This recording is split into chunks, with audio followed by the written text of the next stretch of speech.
अर्थ सुरुवालमा तिमीलाई कति सुहाएको, वर्षौंको तपस्या पछि तिमीलाई पाएको।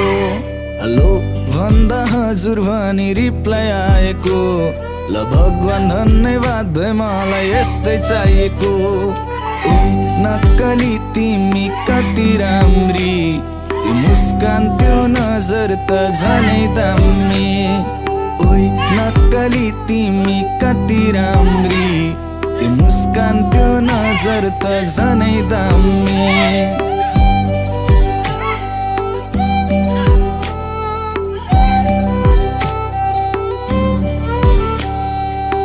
बुहारीको खाँचो थियो कठैबरीलाई, बल बल भेटे स्वर्ग कि परिलाई। माया नै माया छ है मुटु भरिलाई, अङ्गालोमा बेर अनि लैबरी।